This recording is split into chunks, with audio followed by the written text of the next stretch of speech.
ہیں؟ چلیں ٹھیک ہے، بڑھ رہی تعداد ہے نا. بیت الفتوح میں کیا کریں؟ مسجد میں بیت الفتوح میں کیا کریں؟ آپ کا اپنا ہال ہے اتنا بڑا؟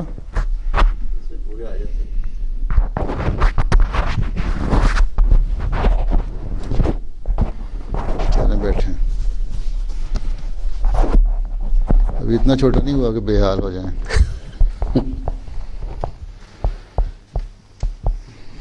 جی سفیر احمد طاہر صاحب تلاوت کرو. السلام علیکم سر. وعلیکم السلام. اعوذ باللہ من الشیطان الرجیم. بسم اللہ الرحمن الرحیم.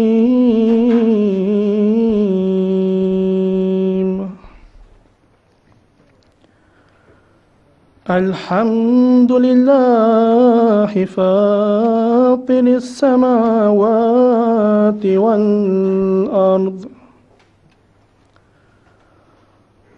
فاطر السماوات والارض جاعل الملائكة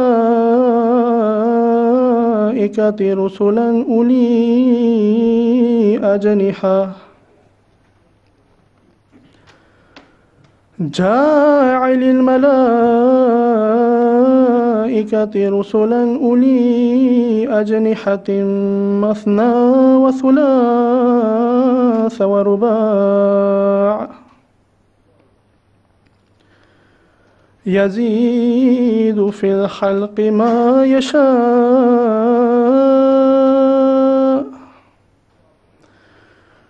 إن الله على كل شيء قدير.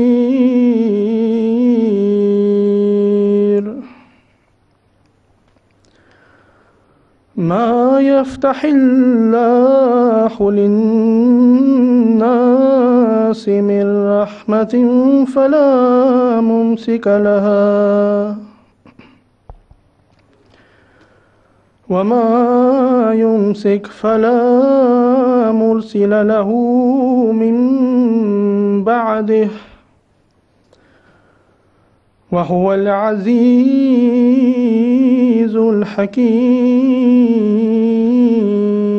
الحكيم. ترجمہ.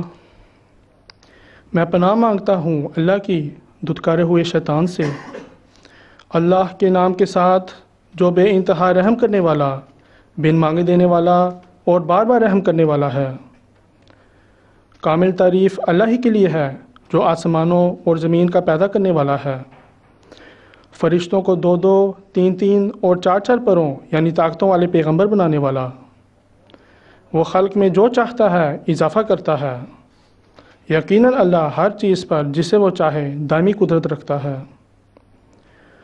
اللہ انسانوں کے لیے جو رحمت جاری کر دے اسے کوئی روکنے والا نہیں، اور جو چیز وہ روک دے اسے اس کے روکنے کے بعد کوئی جاری کرنے والا نہیں، اور وہ کامل غلبے والا اور حکمت والا ہے. جزاک اللہ خیر. اچھا عدیل احمد شاہ صاحب.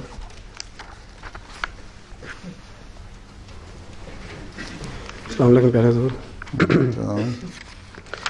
اعوذ باللہ من الشیطان الرجیم. بسم اللہ الرحمن الرحیم. اللہم صلی علی محمد وعلی آل محمد کما صلیت علی ابراہیم وعلی آل ابراہیم انکا حمید مجید. اللہم بارک علی محمد وعلی آل محمد کما بارکت علی ابراہیم وعلی آل ابراہیم انکا حمید مجید. صحیح بخاری کتاب الایمان میں حضرت ابو ہریرہ رضی اللہ عنہ روایت کرتے ہیں کہ نبی کریم صلی اللہ علیہ وآلہ وسلم ایک روز صحابہ میں رونق افروز تھے. دریں اثنا آپ کے پاس ایک شخص آیا اور اس نے حضور سے دریافت کیا کہ ایمان کیا ہے. حضور صلی اللہ علیہ وآلہ وسلم نے فرمایا ایمان یہ ہے کہ تو اللہ پر اور اس کے فرشتوں پر اور اس سے ملنے پر اور اس کے رسولوں پر اور مرنے کے بعد دوبارہ اٹھائے جانے پر ایمان رکھے۔ پھر اس شخص نے دریافت کیا کہ اسلام کیا ہے؟ حضور صلی اللہ علیہ وآلہ وسلم نے فرمایا، اسلام یہ ہے کہ تو اللہ تعالیٰ کی عبادت کرے اور اس کے ساتھ کسی کو شریک نہ ٹھہرائے، اور تو نماز قائم کرے اور فرض زکوٰۃ ادا کرے اور رمضان کے روزے رکھے۔ اس شخص نے دریافت کیا کہ احسان کیا ہے؟ حضور صلی اللہ علیہ وآلہ وسلم نے فرمایا کہ احسان یہ ہے کہ تو اللہ تعالیٰ کی اس طرح عبادت کرے کہ گویا تو اسے دیکھ رہا ہے، لیکن اگر تیری یہ کیفیت نہ ہو سکے کہ تو اسے دیکھ رہا ہے تو یہ سوچو کہ وہ تمہیں دیکھ رہا ہے۔ اس شخص نے دریافت کیا کہ ساتھ کب آئے گی؟ حضور صلی اللہ علیہ وآلہ وسلم نے فرمایا، اس سوال کی بابت جس سے سوال کیا جا رہا ہے وہ سائل سے زیادہ نہیں جانتا، تاہم میں تمہیں اس کی کچھ نشانیاں ضرور بتاؤں گا، اور وہ یہ ہیں کہ جب لونڈی اپنے مالک کو جنم دے گی، اور جب سیاہ اونٹوں کے گنوار اور دیہاتی چرواہے ایک دوسرے کے مقابلے میں اونچی اونچی عمارتیں بنائیں گے۔ پھر حضور صلی اللہ علیہ وآلہ وسلم نے فرمایا کہ ساتھ ان 5 چیزوں میں سے ایک ہے جن کا کامل علم اللہ تعالیٰ کے سوا کسی کو نہیں۔ اس کے ساتھ حضور صلی اللہ علیہ وآلہ وسلم نے قرآن کریم کی یہ آیت تلاوت فرمائی کہ یقیناً اللہ وہ ذات ہے جس کے پاس ساتھ کا کامل علم ہے۔ اس گفتگو کے بعد جب یہ شخص اٹھ کر واپس چلا گیا تو حضور صلی اللہ علیہ وآلہ وسلم نے صحابہ سے فرمایا کہ اسے واپس بلاؤ، لیکن صحابہ نے باہر کسی کو نہ پایا۔ اس پر حضور صلی اللہ علیہ وآلہ وسلم نے صحابہ کو بتایا کہ حضرت جبریل علیہ السلام تھے جو لوگوں کو ان کا دین سکھانے آئے تھے۔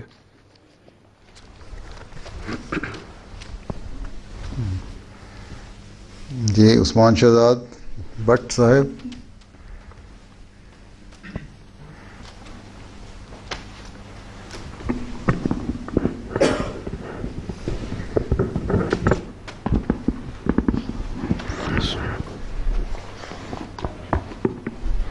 السلام علیکم ورحمۃ اللہ۔ السلام۔ اعوذ باللہ من الشیطان الرجیم، بسم اللہ الرحمن الرحیم۔ اقتباس حضرت اقدس مسیح موعود علیہ الصلوۃ والسلام۔ ملفوظات جلد 5 صفحہ 335 تا 36 پر ایک روایت ان الفاظ میں بیان ہوئی ہے کہ شیخ رحمۃ اللہ صاحب کی دکان کو آگ لگنے کا اندیشہ ہوا تو انہوں نے ننگے سر اور ننگے پاؤں سجدے میں گر کر دعا کی، تو معاً دعا کرتے کرتے خدا تعالیٰ نے ہوا کا رخ بدل دیا اور امن امن کی آواز آ گئی اور ہر طرح اطمینان ہو گیا۔ اس پر حضرت اقدس نے فرمایا کہ ہوا، پانی، آگ وغیرہ بھی ایک طرح کے ملائکہ ہی ہیں۔ ہاں، بڑے بڑے ملائکہ وہ ہیں جن کا اللہ تعالیٰ نے نام لیا، مگر اس کے سوا باقی اشیاء مفید بھی ملائکہ ہی ہیں۔ چنانچہ اللہ تعالیٰ کے کلام سے اس کی تصدیق ہوتی ہے جہاں فرماتا ہے کہ وَإِن مِّن شَيْءٍ إِلَّا يُسَبِّحُ بِحَمْدِهِ، بنی اسرائیل آیت 45۔ یعنی کل اشیاء خدا تعالیٰ کی تسبیح کرتی ہیں۔ تسبیح کے معنی یہی ہیں کہ جو خدا تعالیٰ ان کو حکم کرتا ہے اور جس طرح اس کا منشا ہوتا ہے اسی طرح کرتے ہیں، اور ہر ایک امر اس کے ارادے اور منشاء سے واقع ہوتا ہے۔ اتفاقی طور سے دنیا میں کوئی چیز نہیں، اگر خدا تعالیٰ کا ذرے ذرے پر تصرف تام اور اقتدار نہ ہو تو وہ خدا ہی کیا ہوا، اور دعا کی قبولیت کی اس سے کیا امید ہو سکتی ہے؟ اور حقیقت یہی ہے کہ وہ ہوا کو جدھر چاہے اور جب چاہے چلا سکتا ہے، اور جب ارادہ کرے بند کر سکتا ہے۔ اسی کے ہاتھ میں پانی اور پانیوں کے سمندر ہیں، جب چاہے جو زن کر دے اور جب چاہے ساکن کر دے۔ وہ ذرے ذرے پر قادر اور مقتدر خدا ہے، اس کے تصرف سے کوئی چیز باہر نہیں۔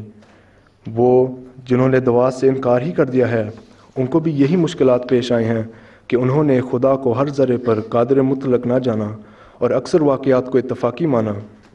اتفاق کچھ بھی نہیں بلکہ جو ہوتا ہے، اور اگر پتہ بھی درخت سے گرتا ہے تو وہ بھی خدا تعالیٰ کے ارادے اور حکمت سے گرتا ہے، اور یہ سب ملائکہ ہیں کہ خدا تعالیٰ کے حکم کے اشارے سے کام کرتے ہیں اور ان کی خدمت میں لگائے جاتے ہیں، جو خدا تعالیٰ کے سچے فرمانبردار اور اسی کی رضا کے خواہاں ہوتے ہیں۔ جو خدا کا بن جاتا ہے اسے خدا تعالیٰ سب کچھ عطا کرتا ہے۔ جے تو میرا ہو رہے سب جگ تیرا ہو، من کان للہ کان اللہ لہو۔ پھر ایسے مرتبے کے بعد انسان کو وہ رعیت ملتی ہے کہ باغی نہیں ہوتی۔ دنیاوی بادشاہوں کی رعیت تو باغی بھی ہو جاتی ہے، مگر ملائکہ کی رعیت ایک ایسی رعیت ہے کہ وہ باغی نہیں ہوتی۔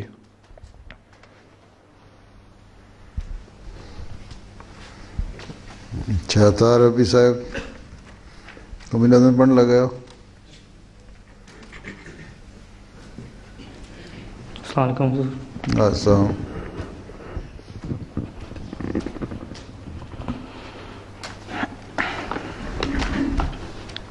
منظوم کلام حضرت اقدس مسیح موعود علیہ الصلوۃ والسلام. خدا کے پاک لوگوں کو خدا سے نصرت آتی ہے، جب آتی ہے تو پھر عالم کو ایک عالم دکھاتی ہے. وہ بنتی ہے ہوا اور ہر خس راہ کو اڑاتی ہے. وہ بنتی ہے ہوا اور ہر خس راہ کو اڑاتی ہے. وہ ہو جاتی ہے آگ اور ہر مخالف کو جلاتی ہے. کبھی وہ خاک ہو کر دشمنوں کے سر پہ پڑتی ہے. کبھی وہ خاک ہو کر دشمنوں کے سر پہ پڑتی ہے. کبھی ہو کر وہ پانی ان پہ ایک طوفان لاتی ہے. غرض رکتے نہیں ہرگز خدا کے کام بندوں سے. غرض رکتے نہیں ہرگز خدا کے کام بندوں سے. بھلا خالق کے آگے خلق کی کچھ پیش جاتی ہے. بھلا خالق کے آگے خلق کی کچھ پیش جاتی ہے. خدا کے پاک لوگوں کو خدا سے نصرت آتی ہے.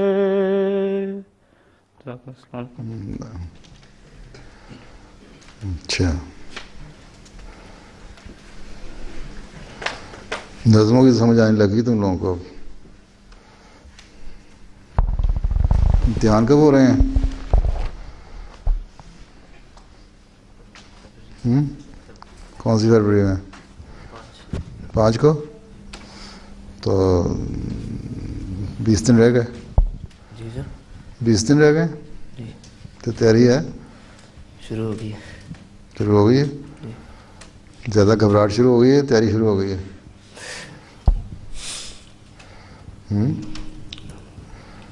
پریشانی زیادہ ہے یا تیاری زیادہ ہے؟ امتحان کے لیے پریشانی نہ کرو، آرام سے تیاری کرو.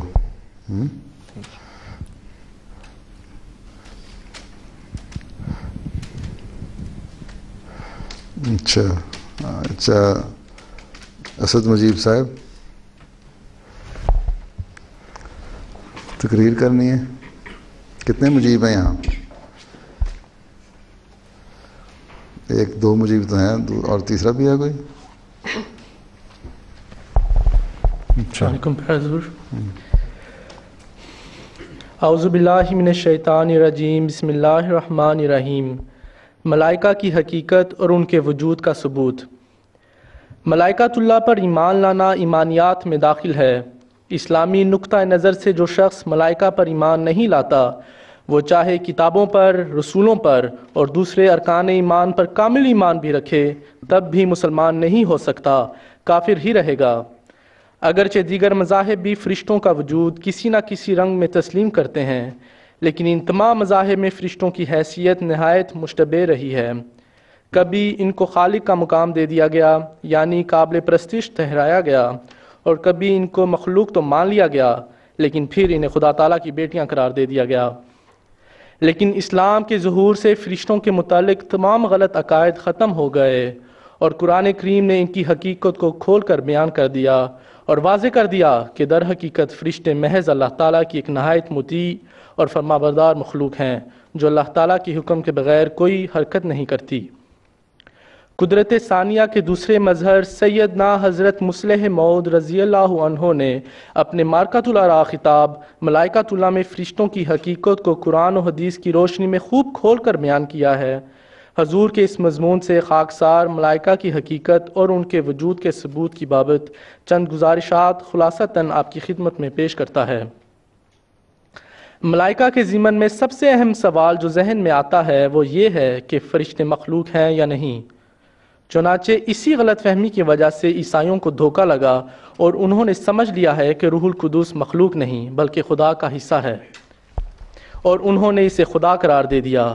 لیکن قرآن کریم قطعی طور پر فرشتوں کا مخلوق ہونا ثابت کرتا ہے. چنانچہ اللہ تعالیٰ فرماتا ہے ام خلقنا الملائکۃ اناسا وہم شاہدون، یعنی کیا جب ملائکہ پیدا کیے گئے اس وقت یہ وہاں موجود تھے کہ کہتے ہیں فرشتے لڑکیاں ہیں. اس آیت سے ثابت ہوتا ہے کہ خدا تعالیٰ نے ہی ملائکہ کو پیدا کیا ہے، کیونکہ اس آیت میں ان کی تخلیق خدا نے اپنی طرف منسوب کی ہے. اس آیت میں جہاں خدا نے ان کے لڑکیاں یعنی مادہ ہونے کا انکار کیا، تو ملائکہ کے بارے میں یہ بات بھی سمجھا دی کہ روحانی چیزوں کی جنس نہیں ہوتی. بس ملائکہ کی بابت یہ بھی واضح ہو گیا کہ وہ ایسی مخلوق ہیں جو نہ نر ہے نہ مادہ. ملائکہ چونکہ ایک روحانی مخلوق ہیں جنہیں انسان ظاہری آنکھوں سے نہیں دیکھ سکتا، بلکہ انہیں دیکھنے کے لیے روحانی آنکھوں کی ضرورت ہوتی ہے. لیکن اگر وہ ان ظاہری آنکھوں سے نظر آئیں تو دراصل وہ اپنے اصلی جسم میں نہیں ہوں گے. چنانچہ خدا تعالیٰ فرماتا ہے وَلَوْ جَعَلْنَاهُ مَلَكًا لَجَعَلْنَاهُ رَجُلًا وَلَلَبَسْنَا عَلَيْهِمْ مَا يَلْبِسُونَ. گویا کفار کے اس اعتراض کے جواب میں کہ فرشتے کیوں نازل نہیں ہوتے، فرمایا کہ اگر ہم اس رسول کو فرشتے بناتے تو اس سے ہم پھر بھی انسان کی صورت میں بناتے، اور ہم ان پر وہ معاملہ مشتبہ رکھتے جسے وہ اب مشتبہ سمجھ رہے ہیں. گویا فرمایا کہ اگر فرشتہ آئے گا تو وہ بھی آدمی کی شکل میں ہی آئے گا. بس ثابت ہوا کہ فرشتوں کا وجود نہانی ہے اور ان آنکھوں سے دکھائی نہیں دیتا. پھر ایک اور بات ان کے متعلق یہ معلوم ہوتی ہے کہ ان کے 3 درجے ہیں، وہ سارے کے سارے ایک قسم کے نہیں ہیں. چنانچہ سورۃ المومن آیت نمبر 8 میں بتایا گیا ہے کہ ایک تو وہ فرشتے ہیں جو عرش کو اٹھائے ہوئے ہیں، اور ایک وہ فرشتے ہیں جو عرش کے گرد رہتے ہیں. یعنی ایک تو وہ فرشتے ہیں جن کے ذریعے احکام الہی جاری ہوتے ہیں، اور ایک وہ فرشتے ہیں جو ان کے نائب اور ان کے احکام کو نچلے طبقے تک لے جانے والے ہیں. اور اس بیان سے معلوم ہوتا ہے کہ ایک اور طبقہ فرشتوں کا ہے جو ان عرش کے نیچے رہنے والے فرشتوں سے بھی نیچے کا ہے، اور احادیث سے بھی اس کی تصدیق ہوتی ہے، کیونکہ ان سے معلوم ہوتا ہے کہ بعض فرشتے مختلف اشیاء پر مقرر ہیں، پس وہ حاملین عرش اور من حولہ کے سوا تیسری قسم کے فرشتے ہیں جو مختلف چھوٹے چھوٹے کاموں پر متعین ہیں، اور ان کی تعداد کا تعین نہیں ہو سکتا، کیونکہ خدا تعالیٰ فرماتا ہے وَمَا يَعْلَمُ جُنُودَ رَبِّكَ إِلَّا هُوَ، اور نبیوں کے کلام سے بھی ثابت ہے کہ ہر کام کا علیحدہ فرشتہ ہوتا ہے۔ پھر ملائکہ کے متعلق یہ بھی معلوم ہوتا ہے کہ یہ ایسی مخلوق ہیں کہ ان میں بدی کی قوت ہی نہیں ہوتی، اور انسان کی نسبت ان کا دائرۂ عمل محدود ہوتا ہے۔ انسان حدود کو توڑ دیتا ہے، مگر ملائکہ کے لیے جو حدود مقرر ہیں ان کو توڑ نہیں سکتے، چنانچہ اللہ تعالیٰ فرماتا ہے لا یعصون اللہ ما امرہم ویفعلون ما یؤمرون، کہ ملائکہ اللہ کے حکم کو توڑ نہیں سکتے اور وہی کرتے ہیں جو ان کو حکم دیا جاتا ہے۔ نیز یہ بھی معلوم ہوا کہ ان میں ایسی قابلیت ہوتی ہے کہ جو کام بھی انہیں کرنے کے لیے کہا جاتا ہے اسے وہ من حیث الافراد کرنے کی طاقت رکھتے ہیں، یعنی سب میں اس کے کرنے کی طاقت ہوتی ہے، انسانوں کی طرح نہیں ہوتے کہ بعض میں حکم پورا کرنے کی طاقت ہوتی ہے اور بعض میں نہیں۔ چنانچہ فرماتا ہے وَيَفْعَلُونَ مَا يُؤْمَرُونَ۔ پھر یہ امر بھی قابل غور ہے کہ فرشتوں میں انسان کی طاقتوں کے مقابلے میں محدود طاقتیں ہوتی ہیں۔ ملائکہ ایک ہی حالت میں رہتے ہیں، لیکن انسان بہت ترقی کر سکتا ہے۔ چنانچہ سورۃ البقرہ آیت نمبر 32 اور 33 میں بیان ہوا ہے کہ خدا تعالیٰ نے آدم کو سارے نام سکھا دیے اور پھر ملائکہ سے ان کے نام دریافت کیے، تو انہوں نے کہا کہ ہمیں کچھ علم نہیں مگر اتنا ہی کہ جتنا تو نے ہمیں سکھایا ہے۔ اس کے بعد اللہ تعالیٰ نے آدم علیہ السلام سے کہا تو انہوں نے نام بتا دیے۔ غرض ملائکہ کی طاقتیں انسان سے محدود ہوتی ہیں، مگر باوجود اس کے ملائکہ جو کچھ کرتے ہیں خدا کے حکم اور منشا کے تحت کرتے ہیں، کسی قسم کی نافرمانی نہیں کرتے۔ اسی طرح فرشتوں کے متعلق یہ امر بھی قابل غور ہے کہ وہ عالم الغیب نہیں ہیں، کیونکہ قرآن پاک میں اللہ تعالیٰ سورہ سبا آیت نمبر 41 اور 42 میں فرماتا ہے اور جس دن وہ ان سب کو اکٹھا کرے گا پھر فرشتوں سے پوچھے گا کیا یہ لوگ تمہاری ہی عبادت کیا کرتے تھے؟ وہ کہیں گے پاک ہے تو، ان سے ہمارا کیا واسطہ ہے، ہمارا دوست تو ہے، یہ لوگ تو جنوں کی عبادت کرتے تھے اور ان میں سے اکثر ان پر ایمان لاتے تھے۔ اس آیت سے معلوم ہوا کہ فرشتوں کو علم الغیب نہیں، کیونکہ اگر انہیں علم غیب ہوتا تو وہ اپنی عبادت سے لا علمی کا اظہار نہ کرتے، جیسا کہ ہم سب جانتے ہیں کہ روح القدس کو بھی خدائی کا درجہ دیا گیا ہے۔ بعض حدیثوں سے یہ بات بھی وضاحت کے ساتھ ظاہر ہوتی ہے کہ فرشتے عالم الغیب نہیں ہوتے۔ حدیث میں آتا ہے کہ رسول کریم صلی اللہ علیہ وسلم فرماتے ہیں کہ ایک شخص مومن کہلاتا اور مومنوں والے کام کرتا ہے، اس کے کاتب فرشتے جب اس کے عمل لے کر خدا تعالیٰ کے حضور میں پیش کرنے کے لیے جاتے ہیں، مثلاً وہ نماز پڑھتا ہے اور وہ اس عمل کو اس کے حضور میں پیش کرتے ہیں، تو آسمان سے آواز آتی ہے کہ اسے واپس لے جاؤ اور جا کر اس کے منہ پر مارو، یہ نماز اس نے میرے لیے نہیں پڑھی۔ اس سے معلوم ہوتا ہے کہ ملائکہ کو غیب کا علم نہیں ہوتا، اگر ہوتا تو وہ ایسی نماز کو لے کر ہی کیوں جاتے جو قابل قبول نہ تھی۔ پھر ملائکۃ اللہ کے بارے میں یہ بھی معلوم ہوتا ہے کہ یہ مختلف صفات الہیہ کے مظہر ہوتے ہیں، بعض ایک طاقت کے اور بعض ایک سے زیادہ طاقتوں کے مظہر ہوتے ہیں۔ چنانچہ خدا تعالیٰ سورہ فاطر آیت نمبر 2 میں فرماتا ہے سب تعریفیں اللہ کے لیے ہیں جس نے پیدا کیا آسمانوں اور زمین کو، اور جو فرشتوں کو رسول بنا کر بھیجتا ہے، جن میں سے بعض 2 بعض 3 اور بعض 4 صفات کے مظہر ہوتے ہیں، اور اللہ ان میں زیادتی بھی کرتا ہے جتنی وہ چاہتا ہے، اور اللہ ہر چیز پر قادر ہے۔ اس آیت سے یہ بات معلوم ہوئی کہ یہ مختلف صفات کے مظہر ہوتے ہیں، کوئی تھوڑی صفات کے اور کوئی زیادہ صفات کے، اور یہ بات بھی معلوم ہو جاتی ہے کہ جس زمانے کے لیے جتنی ضرورت ہوتی ہے اتنی ہی استعداد کے فرشتے بھیجے جاتے ہیں۔ یہ تو وہ باتیں ہیں جن سے ملائکہ کے متعلق اندازہ لگایا جا سکتا ہے کہ وہ کیسی مخلوق ہیں۔ اب میں سیدنا حضرت مصلح موعود رضی اللہ عنہ کی اسی مذکورہ کتاب ملائکۃ اللہ سے اس امر کو پیش کرتا ہوں کہ ملائکہ واقعی میں موجود ہیں۔ کیا ہیں؟ واقعی واقعی میں موجود ہیں۔ موجود ہیں، اچھا۔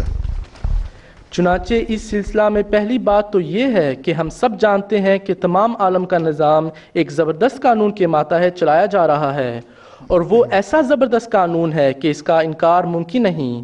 مثال کے طور پر آسمان میں سیاروں اور ستاروں کی گردش کا نظام، یا پھر ان اجرام فلکی کا زمین پر پڑنے والا اثر وغیرہ۔ پھر اس تمام نظام عالم کا انسان کے لیے مسخر کیا جانا اور انسان کی خدمت پر معمور ہونا اس بات کا ثبوت ہے کہ ایک بالارادہ ہستی ہے جو درپردہ اس تمام نظام عالم کو چلا رہی ہے۔ وہ بالارادہ ہستی کون ہے؟ اس کا فیصلہ صرف خدا تعالیٰ ہی کر سکتا ہے، اور وہ کہتا ہے کہ ملائکہ ہیں۔ بس ہر ایک چیز پر ملائکہ کا قبضہ ہے اور ان کے ذریعے تمام انتظام چل رہا ہے۔ اسی طرح ملائکہ کا وجود اس بات سے بھی ثابت ہوتا ہے کہ مادی تحقیقات سے جو چیز بھی ہمیں نظر آتی ہے وہ دراصل باریک در باریک اور لطیف در لطیف ذروں کا مجموعہ ہوتی ہے، یعنی ہر ایک چیز اپنی کنہ میں انتہائی باریک ذرات کا مجموعہ ہے، اور یہی ذرات ان کی طاقت کا ماخذ ہیں۔ جب ہر ایک چیز اپنی طاقت ایسے لطیف منبع سے حاصل کرتی ہے جو نظروں سے پوشیدہ ہے، تو ماننا پڑتا ہے کہ اس لطافت کی طرف جانے میں کوئی حکمت ہے، اور وہ یہی ہے کہ اشیاء پر ملائکہ کا تصرف ہے جو خود نہایت لطیف ہیں۔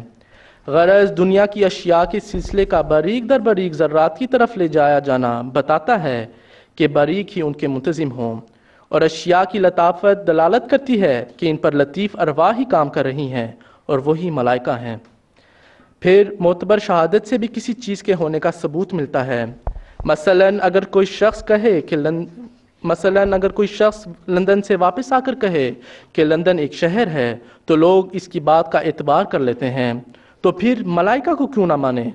اگر شہادت پر اعتبار نہیں کیا جا سکتا تو پھر لندن بھی انہی لوگوں کے نزدیک ہونا چاہیے جو اسے دیکھ آئیں، اور جو نہیں دیکھ آئے ان کے نزدیک لندن کی بھی کوئی حقیقت نہیں ہونی چاہیے۔ اور اگر کوئی کہے کہ لندن ہر شخص دیکھ سکتا ہے تو ہمارا جواب بھی یہی ہوگا کہ لندن بھی وہی شخص جا سکتا ہے جس کے پاس پیسے ہوں۔ اسی طرح ملائکہ کو دیکھنے کی جس میں قوت ہوتی ہے وہ ملائکہ کو بھی دیکھ سکتا ہے۔ بس ملائکہ کے متعلق جو سینکڑوں اور ہزاروں آدمیوں کی شہادت ملتی ہے وہ بھی ان کی ہستی کا ثبوت ہے۔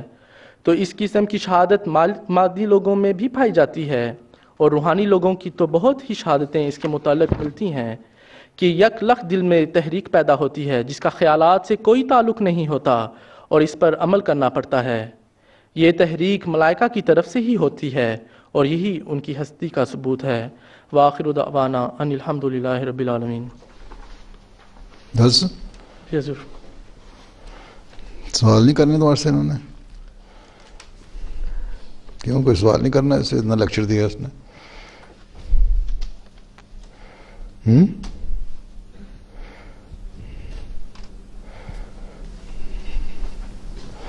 کیوں؟ سارے تجربہ کار ہیں؟ چلو بیٹھو۔ ہاں جی، اگلا اسامہ عمر جویہ صاحب۔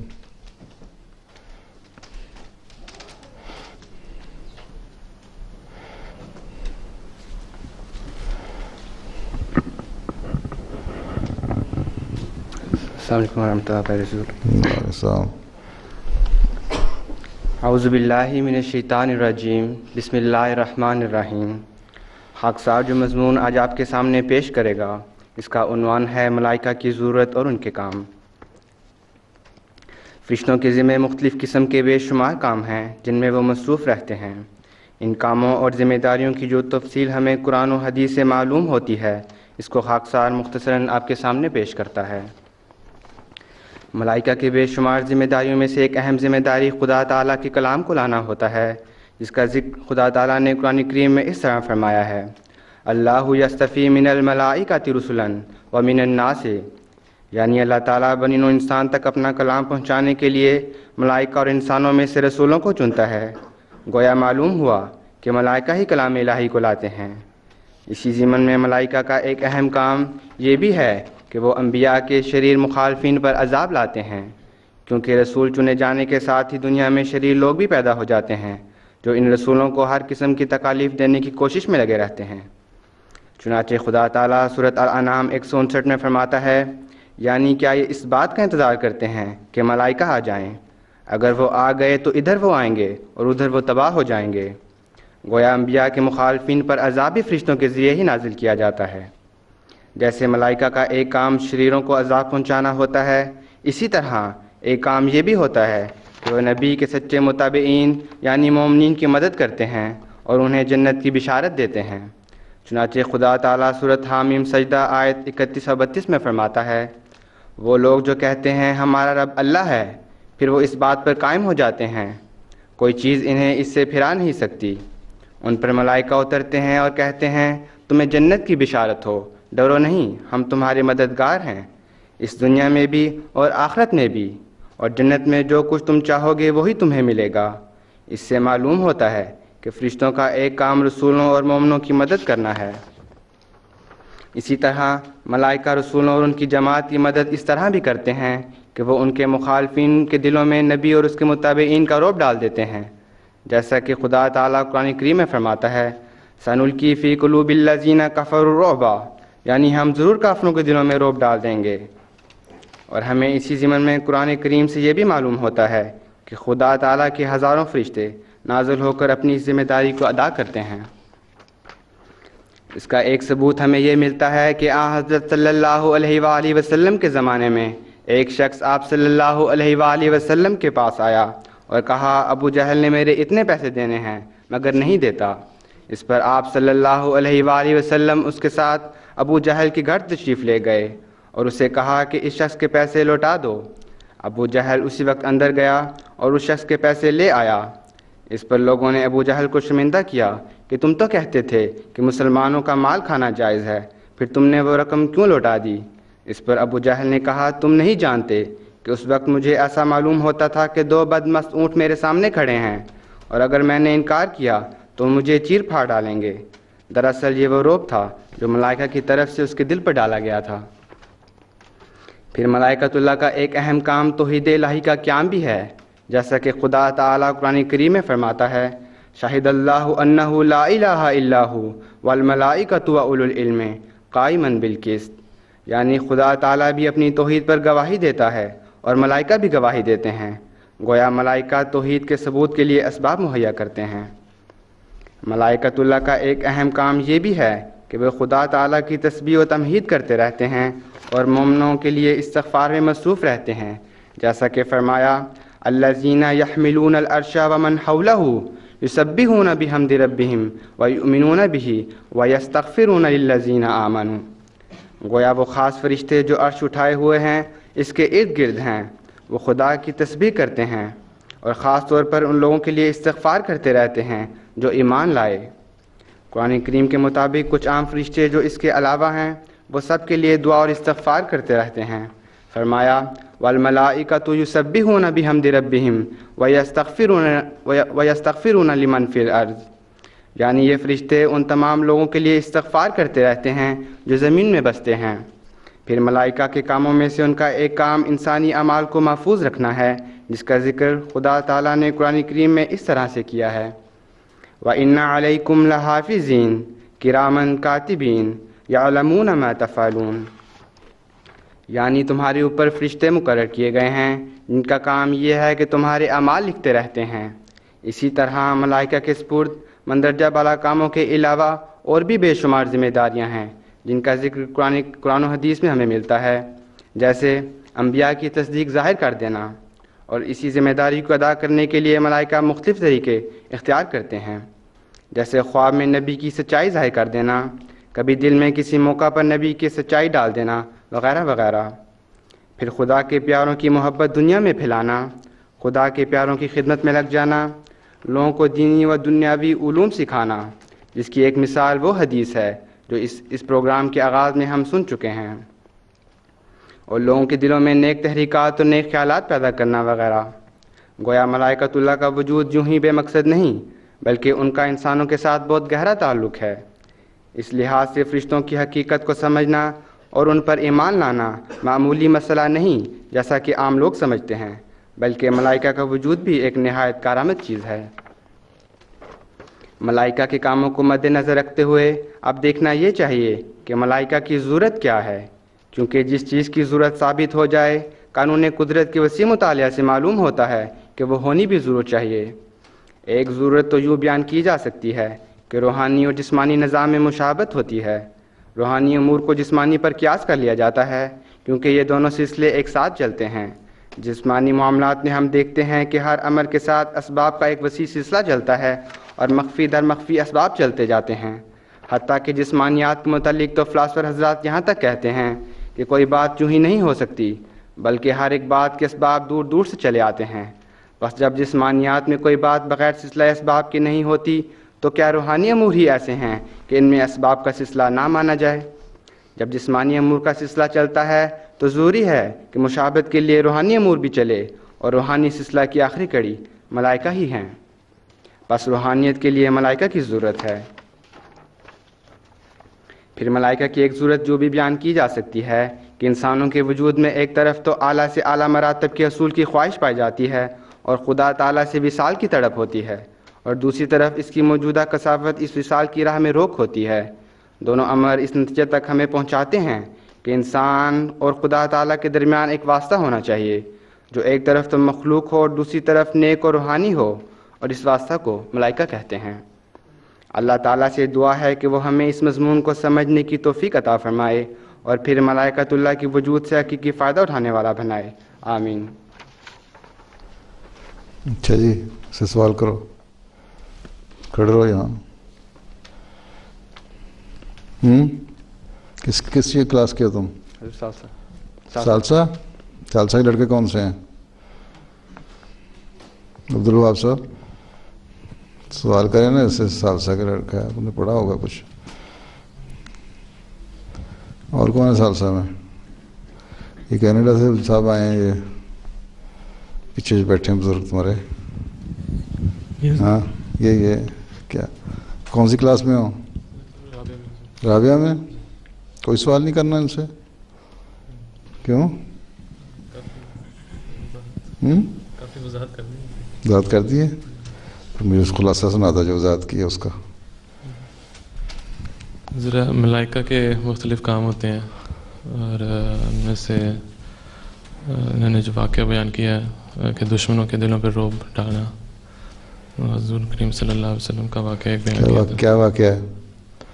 وہ ایک شخص تھا، ابو جہل نے اس کے کچھ پیسے دینے تھے، تو رسول کریم صلی اللہ علیہ وسلم کے پاس آیا تو واقعہ بیان کیا، تو حضور اس کے ساتھ گئے تھے اور ابو جہل کے دروازے کے سامنے ان سے پوچھا، اس سے کہا کہ اس کے پیسے ادا کرو، تو ابو جہل نے بغیر کچھ کہے وہ پیسے ادا کر دیے۔ تو پھر ابو جہل کے دوستوں نے اس سے پوچھا کہ تو نے آرام سے پیسے ادا کر دیے، حالانکہ تم نے کہا تھا کہ مسلمانوں کا مال کھانا حرام ہے، حلال ہے۔ تو اس نے کہا کہ میں نے دیکھا تھا کہ محمد صلی اللہ علیہ وسلم کے پیچھے 2 سرخ اونٹ کھڑے ہوئے ہیں، اور وہ اگر میں پیسے نہ ادا کرتا تو وہ مجھے کھا لیتے۔ اس قسم کا واقعہ حضرت مسیح علیہ السلام کے متعلق بھی آتا ہے؟ حضرت مسیح علیہ السلام کے بارے میں بھی ہے کہ مجھے پورا طرح تو یقین پتہ نہیں، لیکن کہتے ہیں کہ حضور کہیں کسی کورٹ میں گئے تھے یا اس طرح کا کوئی واقعہ تھا کہ وہ 2 شیر حضور کے ساتھ کسی کو نظر آئے تھے۔ سلمان شاہ دو آج لگتا ہے یہ تیاری کر کے آیا ہے۔ ضرور یہ حضرت مسیح موعود علیہ السلام ایک مجلس میں خطاب فرما رہے تھے، تو ایک شخص آیا، اس کو فن کا جادو آتا تھا، اس کو وہ مسمرزم کرتا تھا، تو اس نے آج اس نے کچھ حضرت مسیح صاحب پہ ایک چیز اپلائی کرنی تھی، تو یعنی بد ارادے سے وہ حضرت مسیح موعود علیہ السلام کی محفل میں آیا تھا۔ تو حضرت مسیح موعود صلی اللہ علیہ وسلم جو خطاب فرمائے تھے، تو اس نے دیکھا کہ حضور کے کندھوں میں 2 شیر ہیں جو سب کی طرف اس کی طرف آ رہے ہیں۔ ایک شیر ہی تھا وہاں، 2 نہیں تھے جی، ایک ہی شیر تھا، ایک کا ذکر آتا ہے۔ تو پھر وہ نا چیخ مار کے بھاگ گیا۔ پہلے یہ تھا، اس نے دیکھا گراتے ہوئے، پھر وہ شاید کہتا میری کمی ہے توجہ میں، پھر اس نے دوبارہ کنسنٹریٹ کر کے پھر دوبارہ کیا، پھر ہوا تھوڑا سا شیر آگے بڑھا، پھر وہ چپ کر گیا، کپ کپی تاری ہوئی، پھر اس نے کہا کمی ہے۔ تیسری دفعہ جب اس نے دیکھا تو لگا اس کو جمپ مار کے میرے اوپر ہی آ گیا، چیخیں مارتا ہوا دوڑ گیا۔ یہی تھا نا؟ جی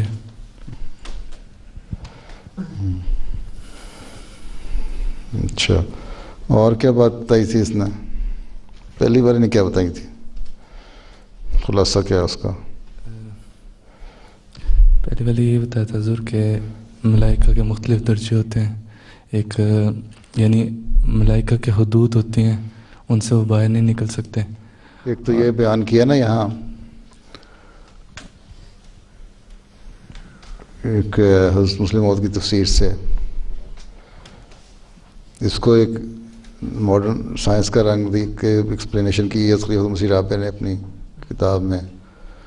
وہ سائنس پڑھی ہے کیونکہ او لیولز میں کس کس نے پڑھی ہے سائنس؟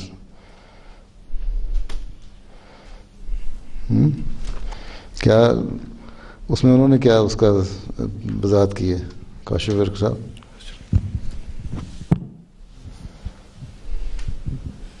سائنس کے لحاظ سے یہ فرشتوں کی جو ایک دو دو اور تین تین چار چار، یہ جو پروں کے بارے میں حضور نے جو تشریف فرمائی ہے،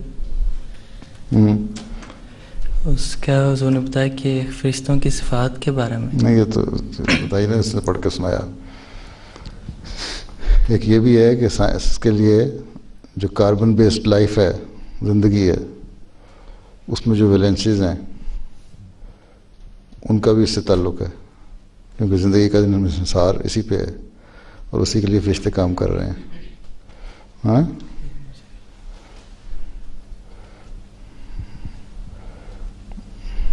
یہ ایک نئی چیز دی تھی نا، جدت جو نیا اس کے فرشتوں کی تفسیر کے بارے میں. میرا خیال ہے ریولیشن نے کتاب میں لکھی ہوئی ہے شاید، ہے نا؟ پڑھی کسی نے؟ لیکن یاد نہیں. اچھا، اور کیا؟ 15 منٹ باقی ہیں، تم بیٹھ جاؤ، تمہارے سے سوال ہی کسی نے کرنا، بچ گئے ہو.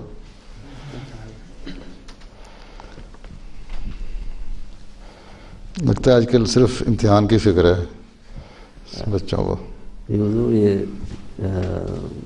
ملائکہ سے تعلق پیدا کرنے کے بارے میں ملائکہ سے تعلق پیدا کرنے کے بارے میں کچھ پہلو ایک عطاء نصیر نے تیار کیا ہے.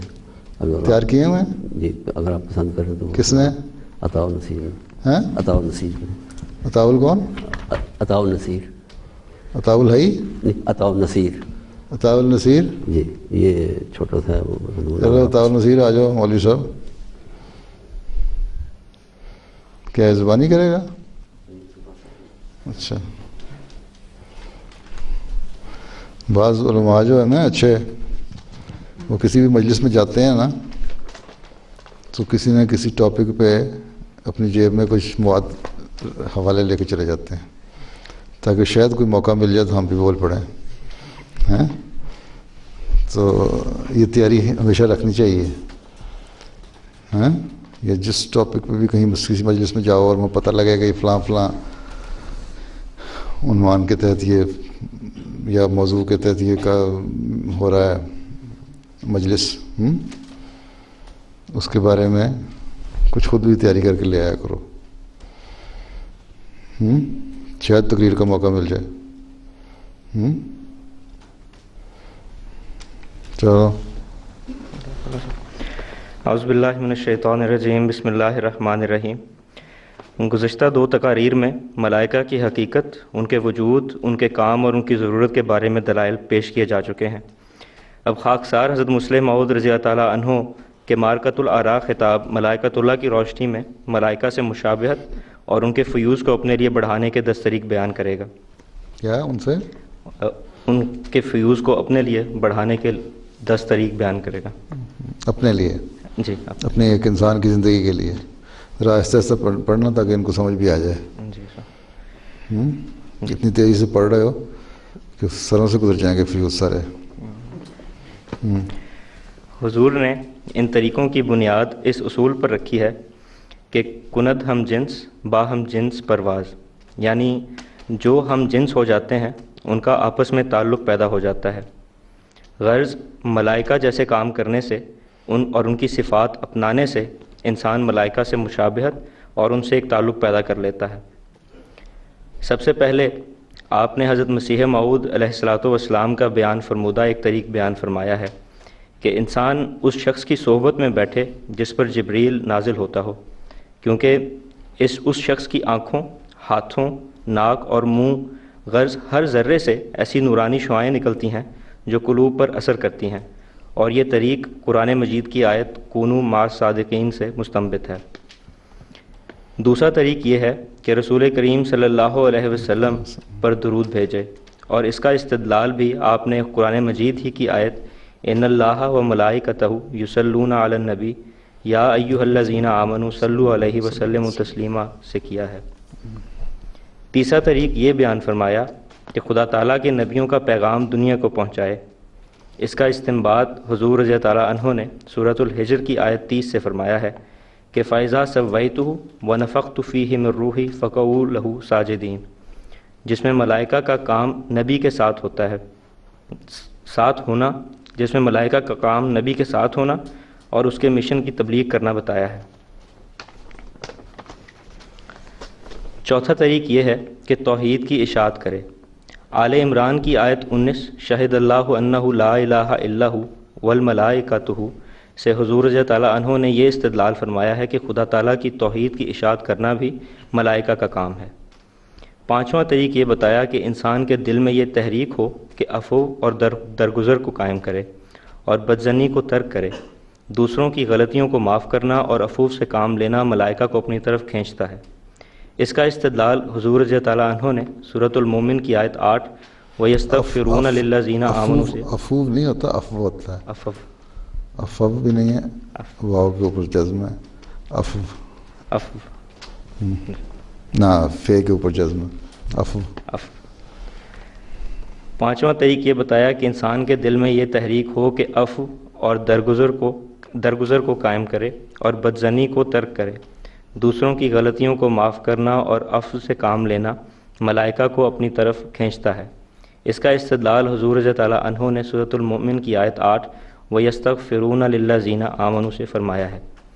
چھٹا طریق یہ ہے کہ انسان تسبیح و تحمید کرے، کیونکہ سورۃ الزمر کی آیت 76 میں یسبحون بحمد ربہم میں ملائکہ کا ایک کام تسبیح و تحمید بتایا گیا ہے۔ ایک ذکر تو سری ہوتا ہے کہ انسان علیحدگی میں کرتا ہے، اور دوسرا جہری ہوتا ہے کہ لوگوں کو جا کر سنائے اور تبلیغ کرے۔ ساتواں طریق قرآن کریم کی تلاوت سے بتلایا ہے۔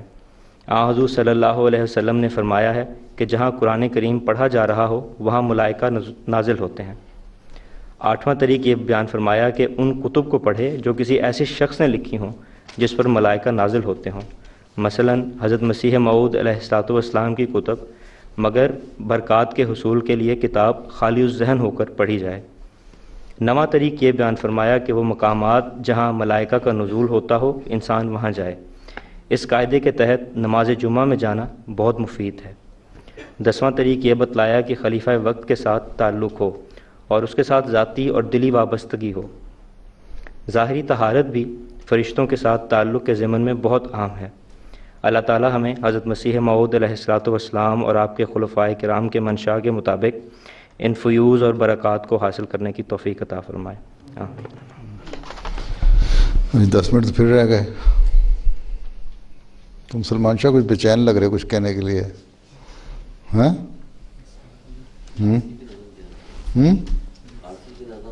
اگر آپ پسند کریں تو۔ کس نے پڑھی فارسی؟ بشارت۔ بشارت کون ہے؟ بشارت اچھا، فارسی آتی ہے؟ ترجمہ بھی سناؤ گے پھر؟ سیکھ رہے ہیں فارسی، اس سال سیکھیں شروع کیے۔ ترجمہ بھی پڑھو گے؟ تیار نہیں مگر میں انشاءاللہ کوشش کروں گا۔ چلو پھر وہاں آگے پڑھو نا، فارسی پڑھنی ہے تو۔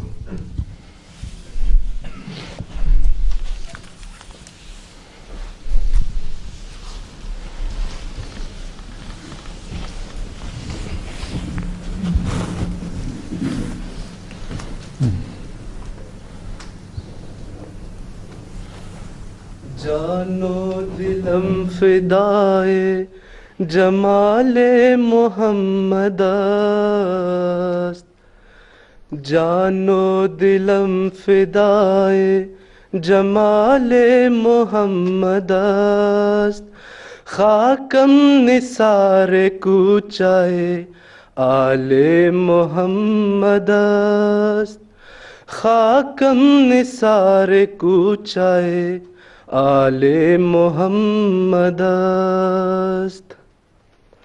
دیدم بعین قلب و شنیدم با گوش ہوش،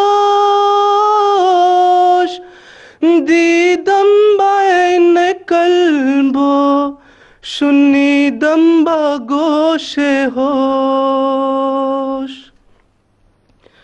در ہر مکان ندائے جمال محمد است، جانو دلم فدائے جمال محمد است.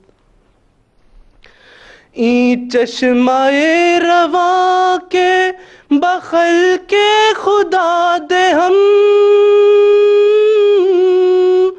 این چشمائے رواں کے بخل کے خدا دے ہم. یک قطرہ ز بحر کمال محمد است، جانو دلم فدائے جمال محمد است. این آتشم ز آتش مہر محمدی است، این آتشم ز آتش مہر محمدی است. وی آب منز آب، وی آب منز آب زلال محمد است، خاکم نثار کوچائے آل محمد است، جانو دلم فدائے جمال محمد است. اس کا ترجمہ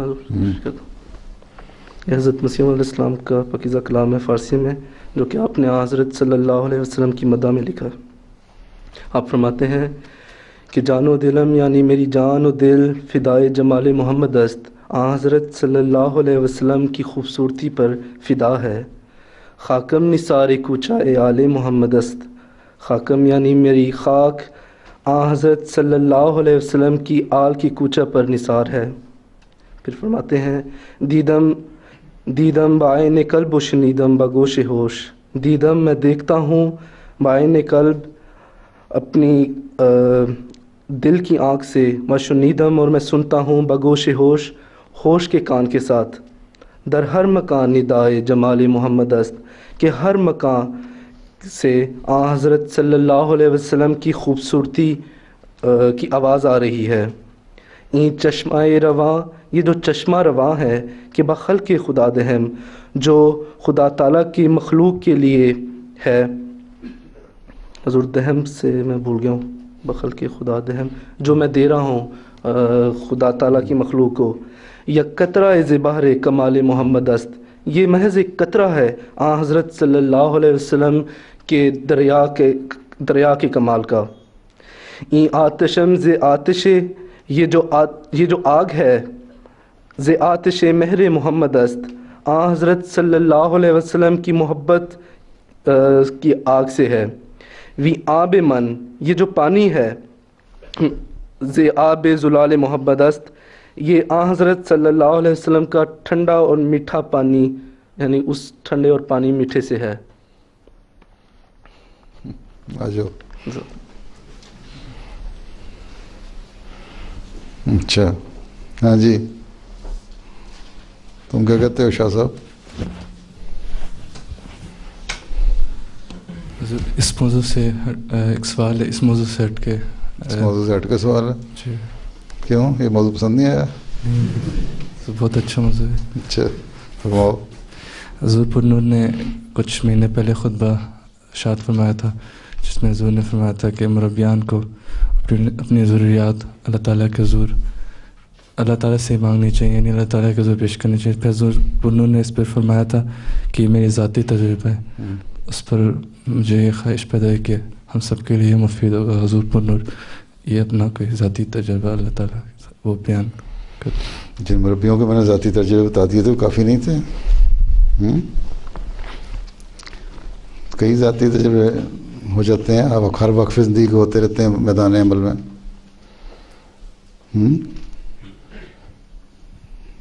تو کیا بتاؤں. مثلاً ایک دفعہ گانا میں میرے وہاں ہر چیز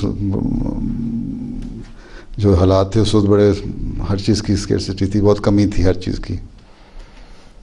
تو ایک دن صرف پتہ لگا کہ ہمارے گھر میں بچوں کو دودھ پیتے ہیں بچے، تو دودھ تھوڑا رہ گیا. تو جب مجھے بتایا جیت ہو تو میں نے کہا فکر نہ کریں، اللہ تعالیٰ مدد کرے گا، شام تک آ جائے گا.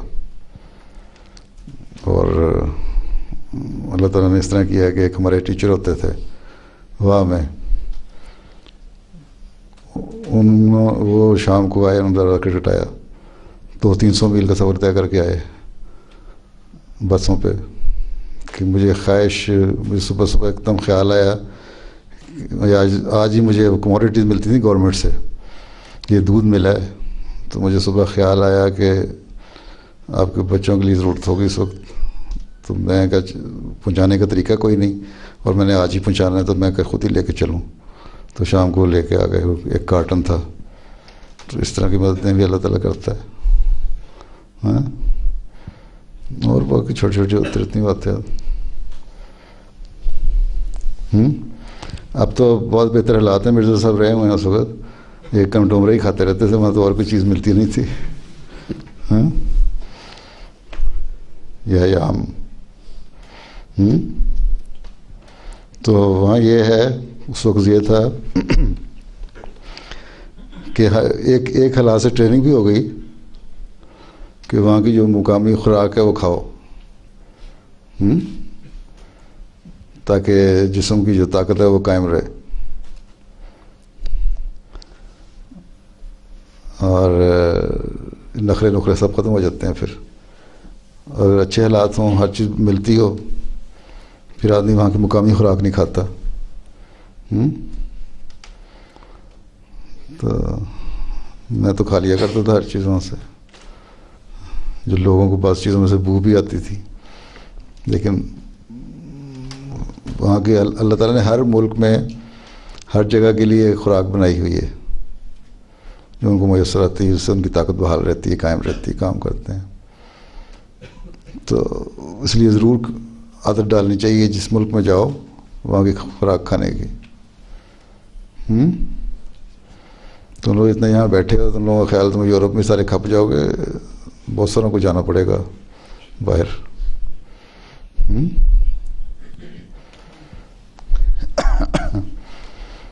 اور ایک سنا دیا واقعہ کافی ہے، پھر کبھی سی.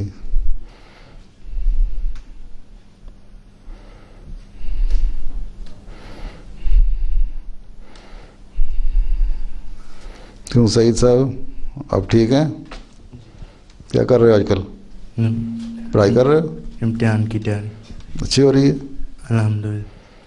تھوڑی بہت پریشانی ہو جاتی. پریشانی ہو جاتی ہے؟ پریشان تمہارے سے زیادہ اور بھی لوگ بھی ہیں. یہ بتاؤ کہ تم سالسا میں ہو؟ ہاں جی. پوزیشن کیا تھی پچھلی دفعہ؟ درمیان میں 11ویں نمبر پہ. 11ویں نمبر پہ. جی. چلو شکر، نمبر بتا دیے. ایک دفعہ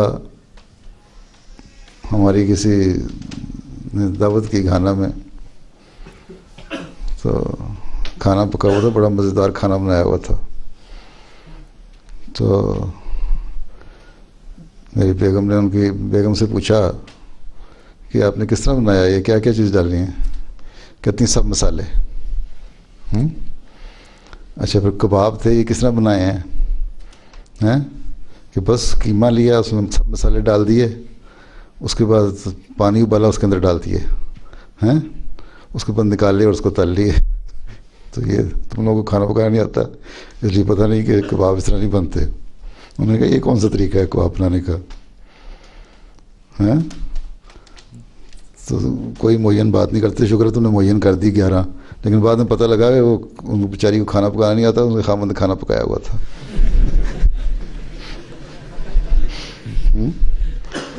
اس لیے تم ایک تو یہ ہے کہ وہ تو کرو, بشک درمیان کی پوزیشن اچھی ہے, ٹھیک ہے, لیکن ساتھ ساتھ کچھ کھانا پکانا آتا ہے کہ صرف دوست پہ مکھن لگانا ہی آتا ہے. یہ تو آتا ہے نا. گھر جاؤ نا, کچھ نہ کچھ سیکھو کرو, فیلڈ میں ٹریننگ ہونی چاہیے. اب مجھے کھانا پکانا تو آتا تھا فیلڈ میں, لیکن روٹی پکانی نہیں آتی تھی. ایک یہ بھی اللہ کا فضل رہا ہے میرے ساتھ تو کم از کم, کہ وہاں کرائسس ایسا تھا کہ لوگوں کو بعض دفعہ ناشتے میں بھی چاول کھانے پڑتے تھے, لیکن میرے گھر آٹا نہیں کبھی ختم ہوا ہے, کہیں نہ کہیں سے مل جاتا تھا. تو اچھا خیر, وہاں جا کے میں نے روٹی پکانی سیکھی ایک مربی صاحب سے. ہمارے عبدالرزاق بٹ صاحب ہوتے تھے, ان سے وہ قریب رہتے تھے میرے, کیونکہ جس جگہ میں رہتا تھا نا شروع میں, اس جگہ صرف میں ہی رہتا تھا اکیلا احمدی, کوئی لوکل گھانیان احمدی بھی نہیں تھا. تو صبح تو خیر توست کھا کے چلا جاتا تھا, اور چائے پی کے انڈا کھا کے ناشتہ کر لیا. جب واپس آتا تھا تو 3-4 بجے اسکول سے, تو کھانا پکا ہوا تو نہیں ملتا تھا, تو اس وقت سارڈین کی ٹین یا کوئی اور چیز بھی تھوڑی سی جلدی جلدی تل لی, سبزی بھنڈی ملتی تھی, اس سے زیادہ کچھ نہیں ملتا تھا وہاں. لیکن روٹی کا مسئلہ تھا, اور ڈبل روٹی توست کھا کے میں تنگ آ گیا تھا. پھر میں نے مربی صاحب سے کہا مجھے روٹی پکانی سکھا دیں. پھر روٹی پکانی میں نے سیکھی, تو کچھ گزارا ہوا. پھر یہ تھا کہ روٹی پکا کے 4 بجے کھانا کھا لیا, رات کا کھانا تو پھر ضرورت کوئی نہیں پڑتی تھی. رات کو پھر ایک دودھ کا گلاس پیا اور سو گئے. تو فیلڈ میں اس طرح بھی ہوتا ہے, اس لیے صرف تو اس میں مکھن لگانا سیکھو, کھانا بھی سیکھ لو پکانا. انڈا تلنا تو آتا ہوگا؟ ہاں جی بات. کبھی پانی میں بھی انڈا تلا ہے؟ پانی؟ ہاں, تیل میں تو سارے تل لیتے ہیں, کہ پانی میں انڈا تلا ہے کبھی؟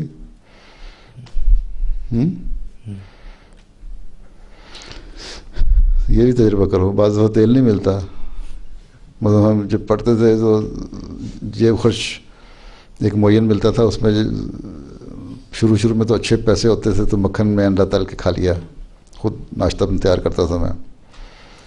پھر جب مہینے کا درمیان میں آتا تھا نا, تو پیسے ختم ہو جاتے تھے. پھر بجائے ادھر ادھر سے مانگنے کے, میں نے شروع سے عادت ڈالی رکھی اپنے آپ کو کہ پیسے نہیں مانگنے, زائد جتنا جیب خرچ ملتا ہے اتنے میں گزارا کرنا ہے. تو پھر پانی ابال کے نا فرائنگ پین میں تھوڑا سا, اس کے اندر انڈا میں نے نہیں چھوڑا کبھی, تو انڈا ڈال کے تل لو, بالکل تلا جاتا ہے پانی میں. تو جو انڈے کا کولیسٹرول ہے وہی ہوتا ہے, باقی کولیسٹرول فری انڈا آ جاتا ہے.